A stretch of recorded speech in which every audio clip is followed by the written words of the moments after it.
Adepticon 2025 is quickly approaching, and I've already made mistakes on my Golden Demon entry. I'll go over those in this video and give you an update on where I'm at in my paint process.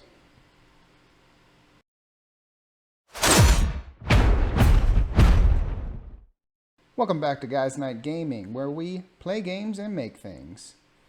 Don't forget to subscribe to follow my Golden Demon journey and my game development journey. You can check that out up top. I'm attending Adepticon this year for the first time. Finally convinced someone to go with me. I'm going with my brother and plan to play a ton of games. Possibly get some big hauls, some new games. I want to get an airbrush, maybe some paint, stuff like that. And for myself, I'm going to put an entry into Golden Demon. I'm a novice painter. I intend to enter a single miniature category with a Death Guard icon bearer. He'll fit into my Death Guard army, so I'll be sticking to that paint scheme, which is a Purple Plague theme in a desert setting.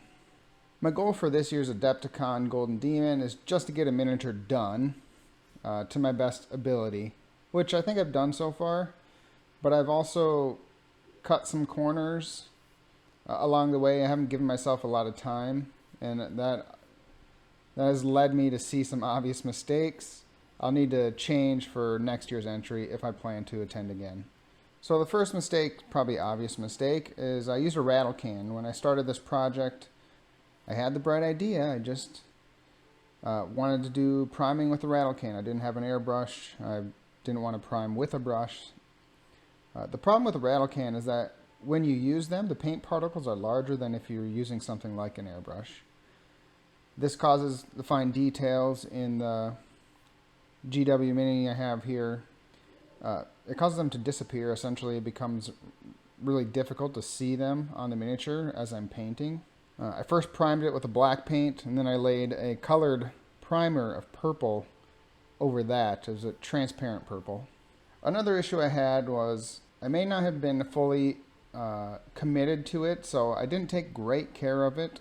I didn't leave it on the ground or anything, but after I'd primed the miniature, I'd left it sitting around on my hobby table a bit, and it got bent from moving stuff around. Luckily, it's on the miniature's head, the helmet spike, so it hasn't compromised the rest of the mini in any way. But also, unluckily, it's on the helmet spike, so it sticks out like a freaking sore thumb. I already had the mini primed, so I really didn't want to take the prime off, put it in, and try to straighten out the spike at all. So I just left it as it is. Another problem I discovered while painting is that I primed over some of the parts that are the open plastic for gluing. I used the Tamiya thin glue so it melts the plastic together. Now I'm going to need to either remove the paint from those parts of the model or hope that what I still have open for plastic is enough to hold the mini together. I'm hesitant to use super glue because of the smoky or white crystally residue it can leave. I'm also going to have to look at the seams when I get this model together.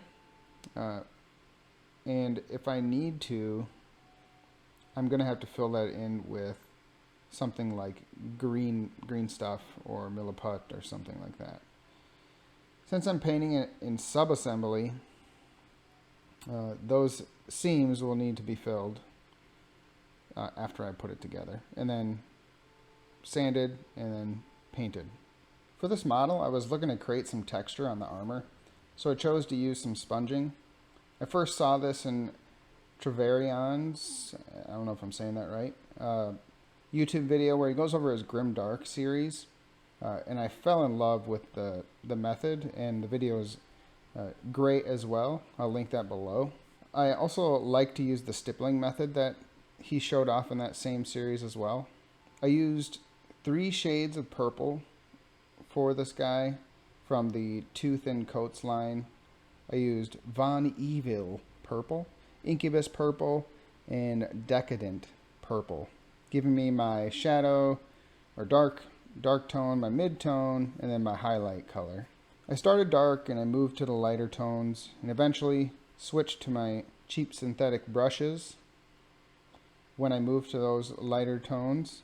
I used a mixture of wet blending, feathering, and glazing to try and get the transitions of the colors smooth. I think overall I've spent roughly 6 hours painting this model so far.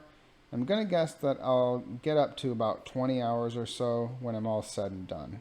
Now, coming off the back of batch army painting for my Spearhead Ossiarch Bone Reapers, this is such a nice change. I do love to be efficient, but boy is it tough to get through 27 minis in a month. These guys are so small. Anyway, that's it for this week. Short and sweet. My next Golden Demon video will drop before Adepticon. I think it's the 22nd. So be on the lookout for my fully painted mini. If you're attending, I hope you see it in the case. Don't forget to subscribe to the channel. It helps me out in growing, obviously. Like and share the video if you like the content. Check out some of my other videos as well. We cover all things in gaming and hobbying. I'm trying to build an all-around community for this whole scene, not just mini painting, not just gaming, not just building terrain. I want to build a community around all of it. So everyone here, everyone's welcome, everyone's included from all those groups in one go, one-stop shop. So I hope you learned something today. I hope you played something, and I will see you next time.